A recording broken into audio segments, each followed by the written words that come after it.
Welcome to Think Bigger Voices, hosted by Jennie Treby and co-produced by Tony DiBenedetto. We're on a mission to break the cycle of poverty for kids in America by inspiring education, advocacy, and action in our communities. We'll tackle big subjects, talk to the experts, and promote the solutions making an impact.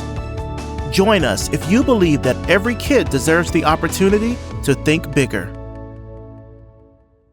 Welcome to Think Bigger Voices. I'm Jennie Treby.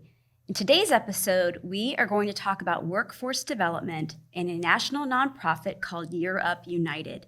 In its nearly 25-year history, Europe United has served over 47,000 students across the country. Here to talk about it is the organization's national CIO, Mr. Gary Flowers. Welcome, Gary. Thanks, Jennie. I am incredibly excited to be here. Looking forward to the conversation. We are excited to have you because, as we've talked about, this is so in line with what we're doing here at Think Big for Kids. Absolutely. And so many other the nonprofits and organizations that we're partnering with. So welcome. Thank you. Thank you. Let's get started. Tell us a little bit about you and your role at Europe United. Absolutely. So I've been at Europe United for a little less than 4 years now. I'm the organization's chief information officer. I'm over technology and transformation services. So quickly, what does that mean, right? I'm in charge of all the technology, but I'm also in charge of transformation, which includes the curriculum that we use to serve our young adults, the career pathways that they go through. So that's a big job. It's keeps me on my toes, So tell us a little bit about who is United and what are you all doing? Yeah, absolutely. So Europe United, we just went through a large rebrand where we have multiple kind of pathways and products that we can use to service our young adults and help our corporate partners with a new talent pool. And so just briefly, there's our career pathways, which I'm sure we'll get into a little bit more in depth. And then we also have what we call talent networks, where we have specific products where we partner with community colleges. We have specific products where we partner with high schools or community organizations. And then we have what we call advisory services, where we work with organizations and help them understand what truly can they do to help close the opportunity divide, and how does their job descriptions and the way that they look at entry-level talent, how can we adjust that to make sure that they have another talent pool? And then lastly, we have a partnership, a wholly owned subsidiary, which is a staffing organization called UPRO. And their candidate pool is our graduates from Europe. So we're not only taking a look at getting them into that first job, but UPRO is helping get them into the next job. So the reason that we're united now is because we go to our corporations with all of those services, as opposed to spot services here and there. We're going holistically. And we're using all of those services to service our young adults. So that's where the change from Europe to Europe United came in. Okay, all right. You said a term called opportunity divide. Absolutely. And I noticed just looking at your website that that's part of your mission. Absolutely. What is the opportunity divide? So I'll start off by saying, our founder and former CEO always uses a term that says, talent is equally distributed, but opportunity is not. And so closing the opportunity divide is ensuring that young adults see a path to that opportunity. Like we always say, we're not changing people's lives. We're giving people an on-ramp to change their lives. And so the opportunity divide is one where we have opportunity on one side. We have corporations that are looking for talent. There's a war on talent. Everyone knows that, right? And then we have young adults that are like, man, and this goes to my background, I would love to work for a Bank of America. I would love to work for a Morgan Stanley, a JP Morgan Chase. I don't know the first thing about how to start that journey, right? And we're here to match those two together and close that opportunity divide. You mentioned yourself a little bit when you were talking about the opportunity divide. What about the mission drove you to want to join? Well, Jennie, if there was a Europe is 25 years old. And I always tease, if there was a Europe 35 years ago, I probably would have been one of the participants. Because I am a first generation college student. And similar to our young adults, I didn't understand or know the path. I didn't know what it was like to be a college student, or, should I go left or should I go right, or what does success look like? And so Year Up, I see myself in the young adults that we serve. And so now, 30 years later in my career, I just aged myself. It happens. Yeah, 30 years later in my career, fundamentally giving back, it's just part of my core value. And so I couldn't think of a better place to be than Year Up, where I wake up every day and I'm, helping change people's lives. So it's very personal to me. It sounds like it. Yeah. That's pretty neat to come full circle like that in your career. Are all of the students that you serve, do most of them come from more of a financially disadvantaged background? Yeah, we typically, it's underserved communities, right? And one of the things, Jenny, I would tell you is, because we're real big in metrics. And so if you think of the average young adult, so to talk about our program just for a second, 18 to 29-year-olds, high school diploma or high school equivalents, and you can have up to, let's say, an associate's degree. The average young adult that graduates with an associate degree makes between $18,800 and $28,000 a year. Our program, the average starting salary is around $54,000 a year. Wow, that's a big Right? jump. And so, we're looking for that difference in preparing those young adults, and again, preparing them for positions at Fortune 1000 companies. And so, yeah, it's a very life-changing process that we continue to refine and try and get better at. But yeah. So tell us a little bit about how it works. So Yeah. let's just take a 20-year-old Absolutely. high school graduate Absolutely. who maybe doesn't have an AA degree. Yeah. How does that work? So we have a couple of different major areas. Our biggest recruitment tool is referrals, right? And so I think somewhere around 40% of our students come from referrals from other young adults that have been through our program. But we also do a lot of digital marketing. I'd encourage anyone that's interested to go up to yearupunited.org, and you will see where you can apply, and it takes you through the entire process. We have locations all over the country. And we have 4 major career pathways. So just real quickly, software, right? So software engineers, data analytics, IT, so help desk, advanced networking type of things, cybersecurity. We have customer experience, where we have, customer success and banking and things of that nature. And then we have a business career pathway, which is our largest, where we do business operations, we do project management, we do financial operations. And so we have those 4 different career pathways, and the young adult, depending on their interest, can go down the different pathways. And our program is anywhere from 3 to 6 months in a learning and development phase, and then 3 to 6 months of a work-based experience. Think of an internship. And then at the end of that, anywhere from 6 to 12-month period, about 70% of our young adults transfer into a full-time job, right? About 55% are full-time jobs from where they did their work-based experience. And then another 15%, we may move them to another partner or things like that. But 70% of our young adults that finish our program within 4 months of finishing our program have a job in the career pathway that they studied. That's a pretty impressive metric. Yeah, it's we're looking to push that metric as much as possible in twofold. We want to make sure that, we're not staying static and the average wage, Right. continues to go up. And are there ways we can get it higher than 70%?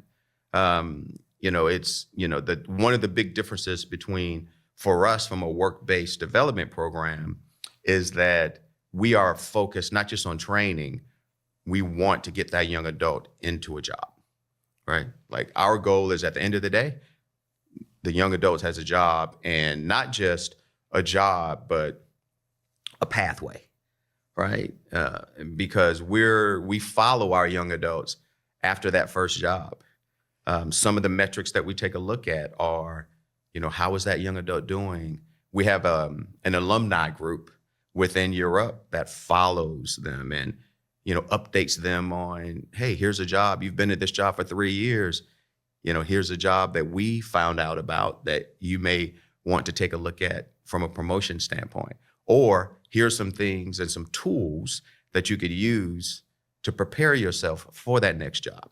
So it's not just about getting them into a job, right? That's the initial goal, but it's about how can we help them throughout their entire career.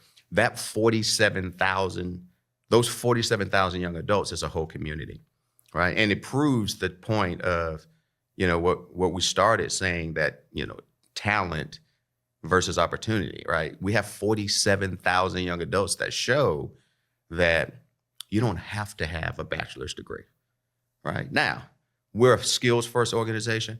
Nothing wrong with getting a bachelor's degree, just to be clear. But I always say, Jenny, the only thing better than getting a bachelor's degree is getting a bachelor's degree on a company's tuition assistance program. Right. Gary, talk about, because I know when we were talking about this earlier, it's not just the skills training, though. You also work with them on the soft skills and how to be a good team member. So talk to us a little bit more about that extra. Yeah, Jenny, a big piece of that, like very big piece of that. There are industry skills. So we talked about those career pathways. And there are very different industry skills for being a project manager than a software engineer, right? Sure. But when you talk to our corporate clients, one of the big things that they would tell you is Europe, young adults are corporate ready. And so what does that mean? So for every career pathway, we have a set of curriculum that sits on top of all of them called workplace career readiness. And it's teaching you business communications. I'll use myself as an example. I got a bachelor's of science from Florida State Universities in management information systems. Loved my school, loved the degree, graduated, and no one taught me how to write an email. Right. And so there are parts of this that we want to make sure that we're preparing those young adults for corporate America. And part of that also is, again, these are first-time students and first-time young adults going through this process. And so we're teaching them things like belonging. We're teaching them the importance of networking. We're teaching them the importance of water cooler talk and, Sure. those things, right? The things that you don't necessarily learn in the classroom. And so what we found for our corporate partners is not only that they're corporate ready, but the retention of our young adults is actually better than some of their other retention metrics. And so that's a big piece of it, right? And that's our quote unquote secret sauce. The secret sauce, right? Because, we have great partnerships from a curriculum standpoint, right? We partner with organizations like Pluralsight. We partner with organizations like Skillsoft, like Coursera, to get curriculum specific to each career pathway, because we don't want to reinvent the wheel, right? But it's our secret sauce for the workplace career readiness. That's the big differentiating factor for us, right? It's not just taking you through a 12-week Pluralsight boot camp, right? Sure. You're going to learn those skills, but you're also going to learn how to apply and be part of a team, right? You're going to learn how to be part of a team. You're also going to know how to stand out on a team, right? Those type of things. So it is big. That's a big piece of what we do. Gary, talk to us a little bit about these corporate partnerships. Okay. So you go on your website and it is Fortune 50. I mean, you've got, LinkedIn, Amazon, JP Morgan Chase, I mean, all of the big companies. Talk to us a little bit more about those corporate partnerships. Yeah. So the corporate partnerships, again, our corporate partners, they're in the fight with us, if you will. And so as you take a look at, just some of the names that you rambled off, like we just, we have a newer partner in Apple that, is a great partner for us. We have real baseline partners that have been with us for a long time with Bank of America and JP Morgan. And so we use those partnerships in a couple of different ways. One, we're talking to corporations about what are the skills that you're looking for. I would love to say that being in charge of curriculum, all that comes from up here. Not so. Some part. But we talk to our partners to say, what are the skills that you're looking for? What are the specialties that you need? We had a conversation earlier about, when I was in college, in my MIS program, they taught me COBOL 30 years ago. Well, I thought that it was going to be gone. Yeah. Well, we're having conversations with corporate partners that, hey, there's still some need for that, right? Well, we wouldn't know that if our corporate partners hadn't come and talked to us. And then we do, research from a job standpoint, job metrics and public job data. But our corporate partners, as I said, are in the fight with us. And they see the value in the young adults. And so we're preparing them in that 3 to 6 months. But, when they're in that work-based experience, there's some skin in the game from a corporation standpoint, because your hiring, managers have to have time. They have to, pour into these young adults and manage them for that 3 to 6 months. And so that's one of the reasons why, we have a large corporate engagement group. They do an incredible job of partnering with our clients, bringing on new clients. Here in the Tampa area, we're partners with New York Life, with Deloitte. There's some pretty big names, not just here, but all over the country. But we take those partnerships seriously. Gary, you talked a little bit about, providing the type of curriculum that the corporations want, but you yourself, you're in charge of the curriculum. Absolutely. That's a big job. How do you continue to innovate in order to keep up with things like AI? How are you doing that? Yeah, I would tell you, lots of conferences, lots of conversations. We are just now wrapping up I've again been at the organization a little less than 4 years, and we just wrapped up our first 3-year technology roadmap. And we're about to start on our next 3-year business enablement roadmap. And so we have to continue to focus not just on the technology, but the curriculum to say, okay, what's the best use of our resources and time? And oh, by the way, what are the things that we need to look out for? You bring up an excellent point in AI. We are literally going through and revamping our workplace career readiness to make sure that we infuse AI inside of it. We actually, just had a conversation, not sure that I can say the name, but one of our corporate partners just gave us $1 million grant over the $500,000 over the next 2 years because of the work that we're going to be doing from an AI standpoint and infusing it in the curriculum.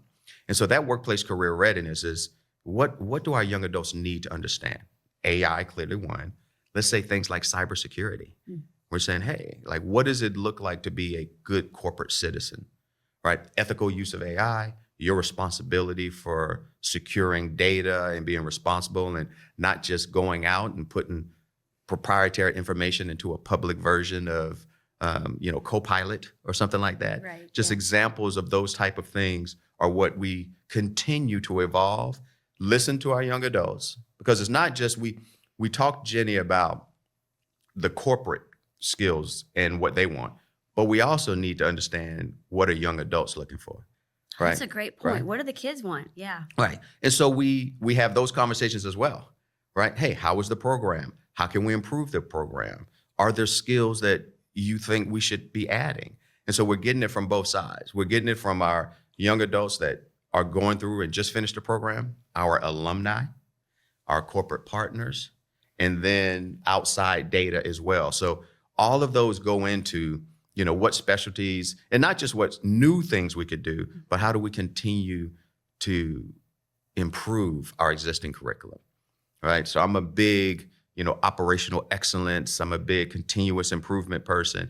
So, I tell, one of the big things that we're going to do in our next business enablement roadmap is we're going to move from projects to products. And the big difference is a product is never done, right? It's always improving, right? And so we're taking that mentality and applying it to our curriculum as well. Can you maybe share a couple of stories of some of your recent graduates? So we have so many. It's funny, Jenny. I won't use names, but I'll give you some examples.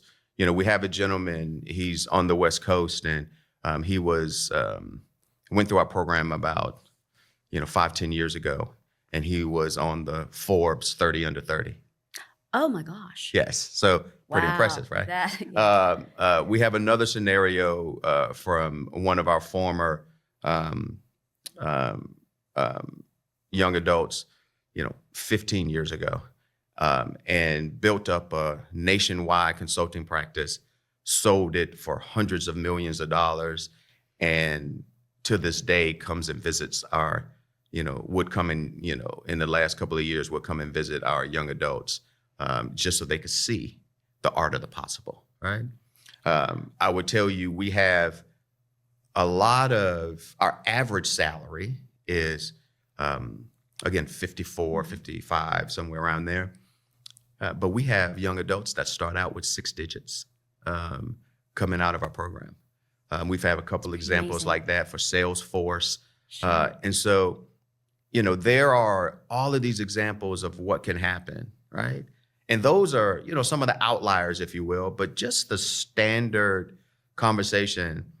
I'm always having conversations with my CEO, our former founder and CEO, talking about just interactions with our young adults, and little things like, hey, I just bought my first car, or hey, I graduated in a couple of years, 5 years later, I'm buying my first house. Oh, that's got to feel so right. good. And so, it truly is gratifying, but it makes you want to be in there even more, right? Because you see the impact, and it's all over the country.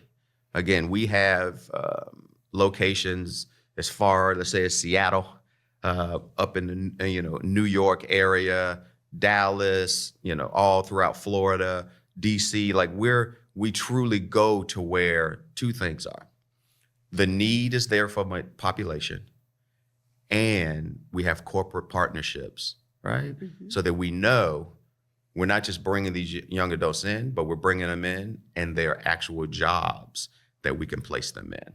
So we're looking for that combination all over the country. So, if people say, hey, where's your next place? Well, the next place is the place where there's a need and we have corporate partners that can support us. We'll go anywhere where that combination is there. I like that you're so agile that way. Yeah. Speaking of that, what do you see as the future for Europe United? Well, we're looking to be, so one, we're looking to close the opportunity divide. We realize that we can't do that alone. And so the future for us is about partnership. So we want more examples of, hey, Bank of America, one of our top clients, we give them, we work with them and supply them with hundreds of interns a year. But Bank of America is a large organization, right? Yeah. So we've actually partnered with them, and they've built a program within Bank of America based off of some of their experience with us. And they're looking to serve 10,000 young adults. Well, that's more than we could do. But we have a hand in closing the opportunity divide by being a great partner with a Bank of America. And so our partnerships, we also, we have some, Career Connect is our product that we partner with community colleges. Well, there's a ton of community colleges out there and community college systems. If we can get into those, right? Or high schools, we have a product called Career Labs. If we can get into high schools and help, there are thousands of high schools across the country. So although, we may not be the one, they may not be coming through our career pathways every single time, right? Like we do right now around 4,000+ young adults a year that come through our career pathways. But, we do 5,000 from a career lab standpoint. We're building up Career Connect. And so the goal is that directly or indirectly, we're servicing, hundreds of thousands of young adults. So they could, in theory, graduate from high school and already know that they're going to go straight into Europe United. Yes, they could do, so a couple of things, and we're trying to figure it out. Is there a way where the Career Labs product can prepare a young adult to go directly into even a trades program? But again, if you're in a trades program, you still have those wraparound skills. Mm-hmm.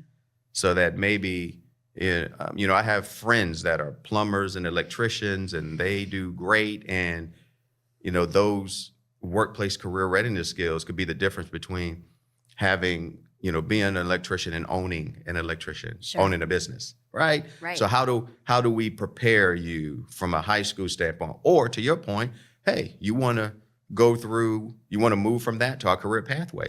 Absolutely, right? We're working out the transition on that. So that goes back to the Europe United, right? We're trying to figure out, hey, how do all these work together? And how can we be of service to our young adults while also, again, having a new talent pool for these corporations to say, listen, it's a lot of talent out there. Untapped talent. Untapped talent, right. Yes. Opportunity is there. Gary, Europe United was recently featured in a Netflix documentary that's out right now. So that's pretty exciting. So tell us about that. Yeah, it goes back to our partnerships with our corporations. So, if you go out to Netflix right now, there's a documentary named Untapped. It's about an hour-long documentary. It was sponsored and created by Workday, and I think Maverick Carter is the producer. And it basically takes you through the process of 4 of our young adults from the time they start our program all the way through their learning and development process until they get to what we call the internship announcement. So you will see them actually sit there and they're incredibly nervous but excited, and they hear their name saying, Gary Flowers, you're going to Morgan Stanley. And you just see it's like draft all the day. hall. It's exactly like that, right? And so that's the young adult view. But the other part of the Untapped documentary is there are a lot of, pretty large CEOs. Like Jamie Dimon is in it. Mark Cuban is in it. There are a lot of CEOs that are talking about skills first and closing the opportunity divide and the war on talent, right? They're talking about how much it means and what impact it has on their organization. And then you see the impact on the young adults, because we're not just taking you through what they're doing. The documentary doesn't just take you through what they're doing at Year Up, but it takes you through the what they're sacrificing in their personal life to be in a program like this. Because it is, we have a concept of high expectations, high support. All right. And we say it in that order purposefully, right? We're going to have high expectations, but we're going to give you high support because we know you can reach those goals. And so it's for that 6 to 12 months, it's intense. But you see, right, for that first 3 to 6 months in the documentary, kind of, the excitement and then it tells you a little bit about what happens to those 4, at the end. Whether or not they, got a job or, what happened. But it's a powerful documentary. I would encourage anyone that's interested in just skills first hiring to take a look at it. Will do, absolutely. Yes. Can't wait to see it. Gary, I have one last question for you. Yeah. If you could dispel a myth that somebody might have when they make a judgment about a young person who's maybe financially disadvantaged or, what would that be? Well, I would tell you, the biggest thing is it goes back to the fact that there's talent everywhere. And so when we talk to corporations, a lot of times we even do little basic things like saying, you are putting a bachelor's degree on this job requirement, and there's nothing about this job that requires a bachelor's degree. Mm. And because you do that, you're ignoring 60% of or 80% of the underserved community. Wow. Where the reality is there's a ton of talent there. And here are the skills that you actually need.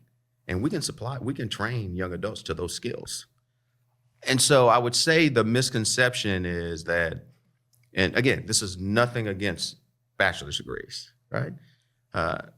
But a lot of because we're talking about entry-level positions, right? And so overlooking that, because talent pipelining is a big concern for a lot of organizations. So one of the things I will warn organizations is, hey, talent pipelining, you got to start talent pipelining now. So the earlier you get talent in, the more you can cultivate it, right? The better off. And so that's one of the things that we really focus on, is how do we help match that young adult talent to corporations and ensure that corporations understand, like, again, they're in the fight with us, right? Because part of it is good business, and part of it is you want to help close the opportunity divide. Like, that's the win-win for us. We have a lot of clients that are there for both, right? They want, hey, I need more talent, and you're helping me solve a big talent pipeline HR issue, but I'm also doing something that's great for the country and the world, and you're making an impact in young adults' lives. And that's what we wake up every day to do. Gary, that's incredible. You can just tell your face light up as you talk about it and your passion for the organization. Europe United is again, I would suggest that anybody go and check them out. It's a great organization, and congratulations on your rebrand and your new website and all of those assets that are going to help take you guys to the next level. Awesome. Speaking of rebrand, I have a present for you. Ooh, yay. So I have one for you and one for your founder and chairman. Aww. But it is, as you see, yes. I have the new socks from a rebranding. Kick your leg up there so we make sure that we can get it on. For the rebranding there. Nice. And I wanted to present you and Tony D with a pair. Thank you so much. A parting gift for having us on. We love being able to talk about this. Jennie, to your point, it's a great match to what Think Big for Kids is all about, because we want to not just close the opportunity divide, but also ensure that people have livable wages, right? Absolutely. That's part of that. We also take a look and we choose our career pathways to make sure that it's a livable wage. So there are specialties that we won't get into because it doesn't supply a livable wage. And so we know that Think Big for Kids is, looking to, ensure economic mobility, and that's part of what we do. So thank you. Very You're warming here. Our hearts and our feet. Thank you, Gary. All right, thank you for the time. And thank you all for joining us so much on this episode of Think Bigger Voices, and we'll see you soon. Take care. Thanks for spending your time with Think Bigger Voices. Visit thinkbigforkids.org/podcast to see more episodes, follow our journey, and stay connected.